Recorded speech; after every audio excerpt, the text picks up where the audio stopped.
Going somewhere? Gimpo Station.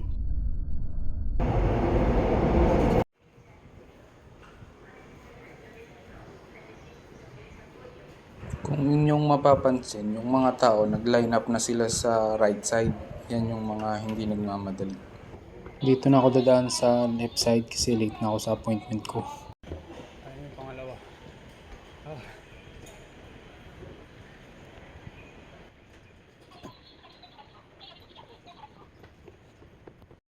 Ito naman yung pangatlong escalator.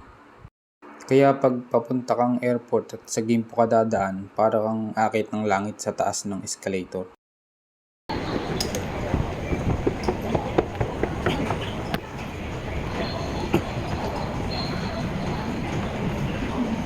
Yung right side papuntang labas ng station. Yung left side pwede kang mag-transfer sa Line 5 at Line 9 at sa Airport Road. Dito kailangan na uli mag-punch ng bayad dahil ibang railway na to.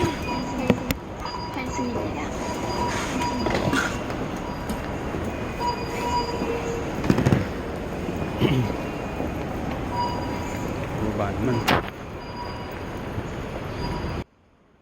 Pagbaba dito sa right side, yung sakayan papuntang airport.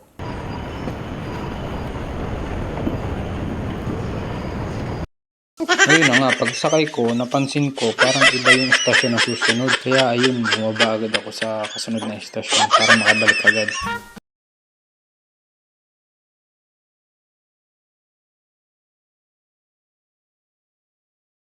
Auto balik, buti na lang, mabilis dumating. Ay, Dito na uli ako sa Gimpo.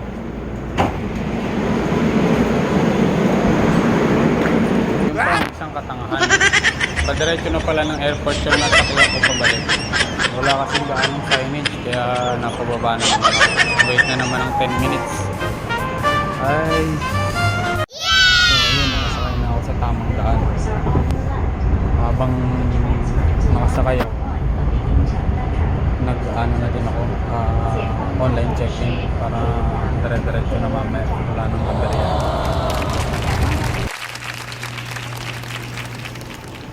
Dito na ako. Anong oras na? 12 na. Kailangan lang magmadali sa check-in counter.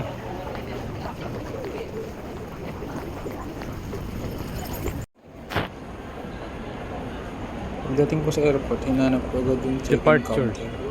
Nung makita ko yung location, wala na, tapos na silang mag-check-in dun. Buti na lang wala akong i-check-in na bag, hand carry lang ang dala ko. Good thing is nag-check-in ako kanina habang bumibiyahe in case na mahuli nga ako.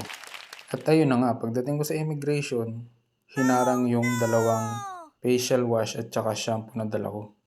Sayang din yun, pero binigay ko na para makaalis na ako. Late na kasi.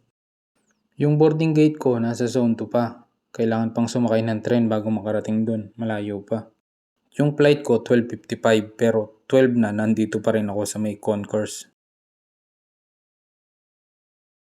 Konti na lang.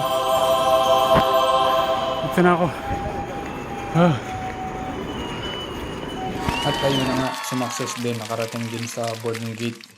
May web na nakalagay sa boarding pass ko dahil web nga ako nag-check-in. Lampas na sa boarding inspection. Baba na sa aeroplano. Yun. Chinese time.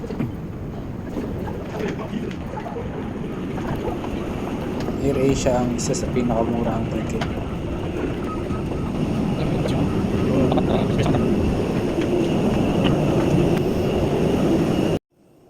Pagpasok ng eroplano, check mo lang yung boarding pass mo kung anong seat number ka. Sa case ko, 26D. Makikita naman yung number sa loob ng eroplano sa may taas. Meron diyang mga number na nakalagay at kung saan yung position. Kung window, middle, or aisle. Para ka lang ding nasakay ng malaking bus dyan, may seat order. Yung seat ko nga pala ay sa aisle, nakita ko na. See you, Pinas.